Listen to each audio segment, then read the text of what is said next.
Sadist మొగుడు episode 14. Shakuntala Vanaja దగ్గరికి వచ్చింది. రేపు విజయవాడ వెళ్దాం అనుకుంటున్నానండి. ఒంట్లో బాగాలేదు. డాక్టర్ కి చూపిద్దామని వెళ్తున్నాను అని వనజకి చెప్పింది శకుంతల. అరేరే, ఏమిటి సుస్థి అని ఆదుర్దాగా అడిగింది వనజ. బ్లీడింగ్ ఎక్కువగా అవుతుంది. ఈ మధ్య కాలంలో అందరికీ ఆపరేషన్ చేస్తున్నారుగా, భయం వేస్తుంది అంది శకుంతల. అవును, ముందే చూపించుకోవడం మంచిది అంది వనజ. జయని నాతో తీసుకెళ్తున్నాను. నేను తిరిగి వచ్చేటప్పటికి 4-5 రోజులు పడుతుందేమో. మేం వచ్చే వరకు సత్యని మీ ఇంట్లో ఉంచుకుంటారా అని అడిగింది శకుంతల. అయ్యో, దానికేం భాగ్యం, తప్పకుండా అంది వనజ. శకుంతల థ్యాంక్స్ చెప్పి వెళ్ళిపోయింది. ఆ రోజు సాయంకాలం ఉత్కలతో పాటు తమ ఇంటికి వచ్చిన సత్యని ఆరాగా అడిగింది వనజ. ఇక్కడ ఇంతమంది డాక్టర్లుండగా మీ అమ్మగారు విజయవాడ వెళ్ళడం ఎందుకు అని. విజయవాడలో డాక్టర్ వెంకటేశ్వరరావు అని మా నాన్నగారికి దూరపు బంధువు ఉన్నారు. ఆయన భార్య కూడా డాక్టరే. ఆవిడ దగ్గర చూపించుకుంటారట అని తల్లి చెప్పిన మాట యథాతథంగా చెప్పింది సత్య. దాంతో అలాగా అని ఊరుకుంది వనజ. బలరామ శాస్త్రి కుటుంబం విజయవాడ నుంచి వచ్చిన మరునాడు వనజ శకుంతలని పలకరించడానికి వెళ్ళింది.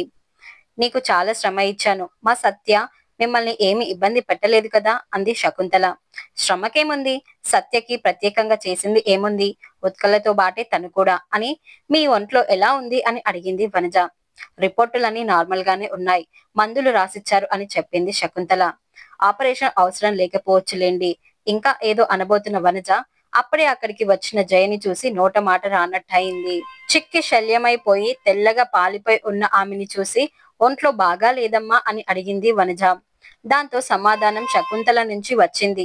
విజయవాడ వెళ్ళాక జయకి బాగా జ్వరం వచ్చింది అని. మంచినీళ్లు కావాలంటే నన్ను పిలవచ్చు కదా, మంచం మీద నుంచి ఎందుకు లేచి వచ్చావు, కళ్ళు తిరిగి పడతావు అని ఆప్యాయంగా అంటూ కూతుర్ని పదవి పట్టుకొని గదిలో పడుకోబెట్టి వచ్చింది. వస్తూ ఆ గది తలుపుల్ని దగ్గరికి వేయడం మర్చిపోలేదు.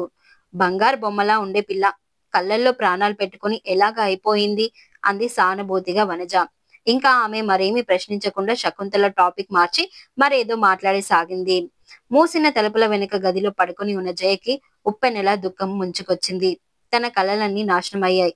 ఆ రోజు తన గర్భంలో పెరుగుతున్న సూర్యం ప్రతిరూపాన్ని డాక్టర్ తన శరీరం నుంచి వేరు చేసిన రోజు. తన శరీరంలోని సున్నితమైన భాగాన్ని ఎవరో నిర్దాక్షిణ్యంగా నరికేసినట్లు బాధపడింది. ఆమెకి శారీరకంగా ఏ బాధ లేదు.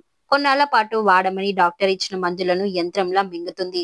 తల్లి శాసనం ప్రకారం వేలకి ఇంత తింటుంది. కానీ ఆవిడ శాసించినట్లు సూర్యాన్ని మర్చిపోలేకపోతుంది. మర్చిపోదామని ఎంత ప్రయత్నించినా అతను తన హృదయ పీఠం నుంచి తొలగిపోవడం లేదు. సూర్యాన్ని ప్రేమిస్తున్న విషయాన్ని తల్లికి చెప్పడం తన తప్ప. అతన్ని ప్రేమించిన విషయాన్ని గుట్టుగా గుండెలో దాచుకొని అతనిని రహస్యంగా పెళ్లి చేసుకుని ఉంటే వీళ్ళేం చేసేవారు.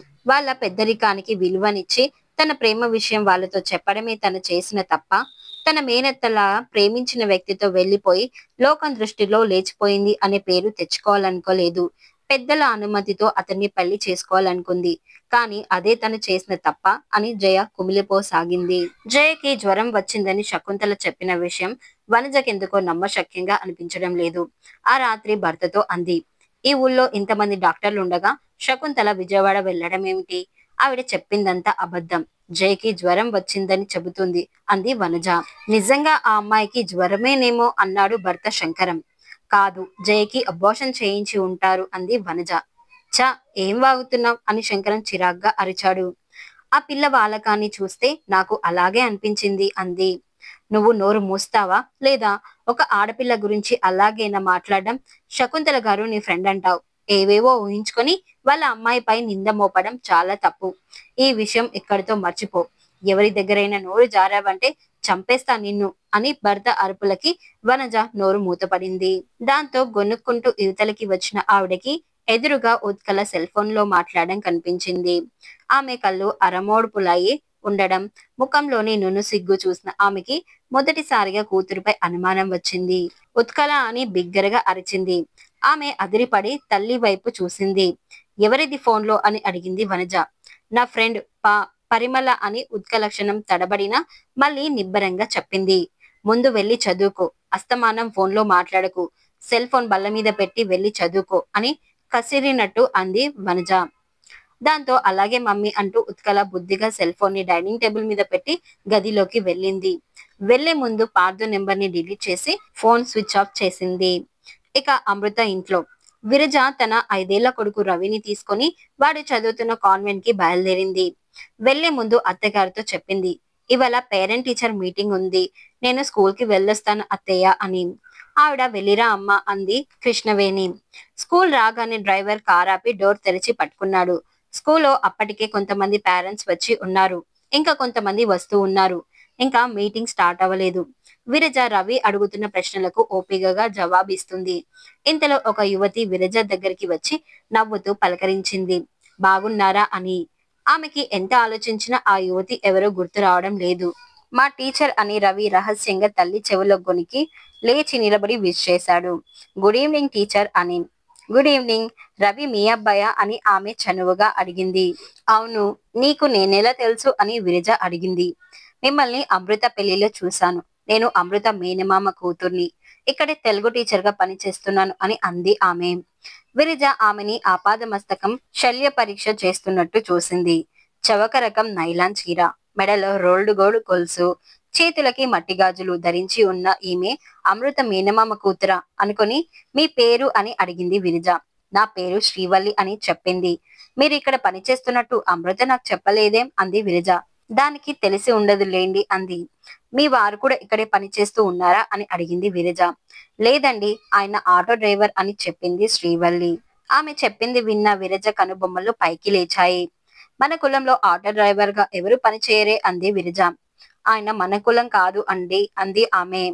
మీది లవ్ మ్యారేజా అంది విరజ. అవునండి అంది శ్రీవల్లి. దాంతో విరజకి అమృతని అవమానించడానికి ఒక ఆధారం దొరికింది అని అనుకుంది. మా అబ్బాయి తెలుగులో వీక్ అండి, మీరు ట్యూషన్ చెబుతారా అని అడిగింది విరజ. తెలుగు మన మాతృభాష కదండి, తెలుగులో వీక్ ఏంటి అని నవ్వింది శ్రీవల్లి. ఇంట్లో నేను మా వారు వీడితో ఇంగ్లీష్ లో మాట్లాడతాం, అదే పెద్ద ప్రాబ్లం. నేను తెలుగు టీచ్ చేస్తే నన్ను లెక్క చేయడు. అమ్మని కదా, నా దగ్గర భయం ఉండదు అంది విరజ. దానితో శ్రీవల్లి నవ్వింది. మీకు నెలకు 2000 ఫీజు ఇస్తాను. మీరు రవికి ట్యూషన్ చెప్పడానికి మా ఇంటికి వచ్చినా సరే, లేకపోతే వాడిని మీ ఇంటికి పంపించమన్నా సరే అంది విరజ. ఆమె ఆఫర్ చేసిన అమౌంట్ రవికి ట్యూషన్ చెప్పడానికి శ్రీవల్లిని అంగీకరించేలా చేసింది. ప్రస్తుతం తను ఉన్న పరిస్థితిలో మరో 2000 ఆదాయం పెరగడం ఆమెకి సంతోషాన్ని కలగజేసింది. మీరు రవిని మా ఇంటికి పంపండి అంది శ్రీవల్లి. అలాగే, మీ ఇంటి అడ్రస్ చెప్పండి అంది విరజ. శ్రీవల్లి చెప్పింది. లోయర్ ఇన్కమ్ గ్రూప్ వాళ్ళు నివసించే కాలనీ అది. విరజ సందేశించకుండా రవిని ట్యూషన్ కి ఆమె ఇంటికి పంపించడానికి ఒప్పుకుంది. ఆ రాత్రి శ్రీకాంత్ ఇంటికి రాగానే విరజ చెప్పింది, అమృత మేనమామ కూతురట, మన రవి చదివే స్కూల్లోనే టీచర్ గా పనిచేస్తుంది అని అంది. అయితే ఏమిటి అన్నట్టు చూశాడు అతను. ఆమె ఇంటర్ క్యాస్ట్ మ్యారేజ్ చేసుకుంది. ఆమె భర్త ఒక ఆటో డ్రైవర్ అట అంది విరజ. చీచీ అన్నాడు అప్రయత్నంగా శ్రీకాంత్. ఆమెని రవికి ట్యూషన్ చెప్పమన్నాను అంది విరజ. ఏ సబ్జెక్ట్ చెప్తుంది అని అడిగాడు శ్రీకాంత్. తెలుగు అని చెప్పింది. తెలుగుకి ట్యూషన్ ఎందుకు? ఎందుకంటే విరజ తన పథకాన్ని చెప్పింది. దెబ్బతో అమృతకి పొగరానికి పోవాలి, లేకపోతే మేం పెంకుటింట్లో ఉండేవాళ్ళమని మీ అమ్మగారి ముందు నన్ను అవమానిస్తుందా? అసలు ఇలాంటి వంశంలోని అమ్మాయిని ఎలా వరించాడని మీ తమ్ముడు అంది విరజ. ఏమో, వాడికే తెలియాలి అని చీదరగా ముఖం పెట్టాడు శ్రీకాంత్. మరి జయకి అబార్షన్ చేయించడం వల్ల సూర్యాని మర్చిపోతుందా?